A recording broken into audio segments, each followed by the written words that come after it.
Good day, everyone, especially to our instructor, Mrs. Jerby Armuya. Let me introduce myself. I'm Adornado Ruby Ann Vargas, together with my partner, Adilan Tricia Medilatore. So for today, we presented the accomplished research entitled Development and Acceptability of Oyster Mushroom Leotorus ostreatus Chips by Gragera Sofia Bautista, year 2018. Introduction. There is increased consumers' concern for food safety and quality, and at the same time, there has been significant market increment in differentiated or high value for the consumption, including organic products. The food consumption is not only body nourishment, but also health improve over lifetime.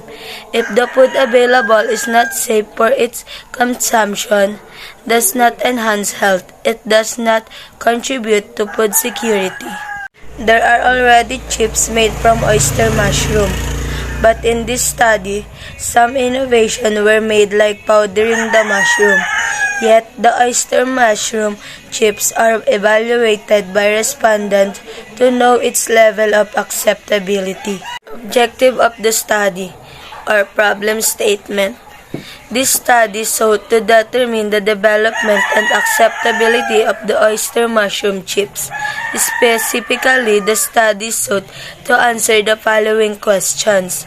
Number 1. What is the demographic profile of the respondents? Number 2. What is the respondents' familiarity with regards to oyster mushroom chips? Number 3. What is the consumer's preference with regards to oyster mushroom chips? Number 4. What are the buying and consumption behaviors of consumer with regards to oyster mushroom chips? Number 5. What is the level of acceptability of oyster mushroom chips in terms of taste, aroma, texture, appearance, and color? Number 6.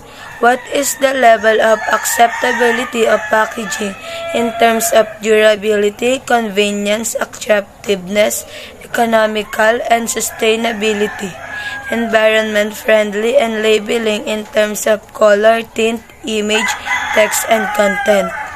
Methodology. This research is an experimental type of research. The study employed the experimental research design producing oyster mushroom chips. There are 4 variants of oyster mushroom chips: the plain flavor, cheese flavor, sour cream flavor, and barbecue flavor, where the cheese flavor got the highest weighted mean in the terms of color and texture, while the barbecue got the highest weighted mean and aroma, flavor, and general acceptability. In the study, survey was used to conduct the product acceptability of oyster mushroom chips. The necessary data were gathered through detailed interviews and evaluation sheet with the respondents. This study conducted in Siniloan, Laguna. The 100 respondents consist of professors, students, vendors, and household heads that live in Siniluan that serve as respondents in this study. They interview to gather information needed for the attainment of the objectives of the study. For the results and discussion, number 1, based on the demographic profile of the respondents, their age ranges from 13 to 23 years old. It was found out that majority of the respondents are students who prefer to buy chips during snack time because it's good taste, and most of them prefer to eat with juices and soft drinks. For number 2, in terms of awareness and familiarity, it was found that among the respondents, a total of 11% were familiar with oyster mushroom chips, and the remaining were not. The other variety that usually considered by the respondents were the banana chips, taro chips, cassava chips, bamboo shoot chips, and potato chips. The continuation of results and discussion, number 3. All of the 100 respondents are aware and familiar to chips and eat chips. 8 of them have already eat oyster mushroom chips, and the rest were not. For number 4, with regards to the purchasing and consumption of chips, It was also found that most of the respondents prepare regular size of chips with price ranges from 30 to 35 pesos due to its affordability. The continuation of results in discussion number 5. In terms of overall attributes, it was revealed that according to the level of acceptability of different oyster mushroom chips, formulation for barbecue is the most acceptable by the respondents. It has the average scale of 8.37, 8.36, 8.32, 8.31, and 8.37 in terms of color, aroma, texture, flavor, appearance, and general acceptability. For number 6, in result, it also showed that cylindrical can type packaging tray was chosen to the most suitable type of packaging in terms of durability, convenience, attractiveness, economical, sustainability, environment friendly, and general acceptability. And leveling, level 3 was chosen also by the respondents in terms of color, tint, image, text, content, and general acceptability.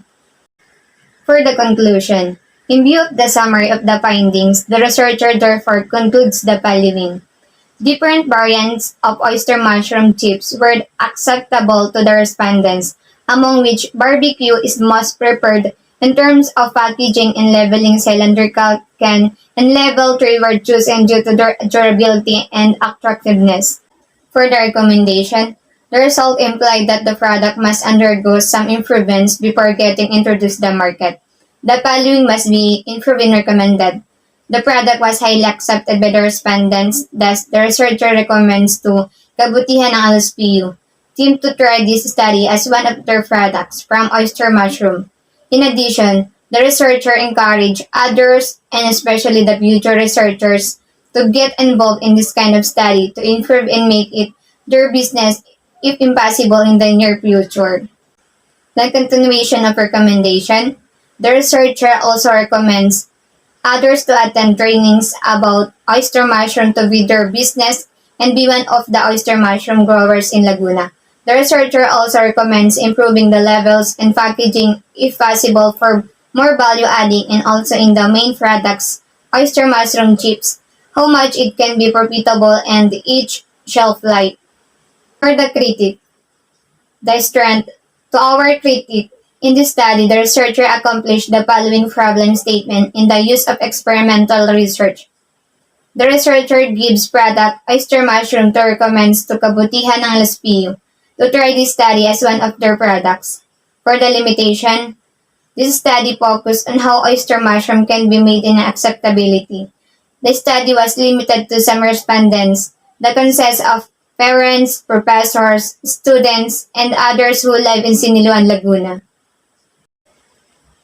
Thank you everyone for listening, especially to our instructor, Ma'am Jerby Armuya, and to the owner of this research, Rajera Sofia Bautista.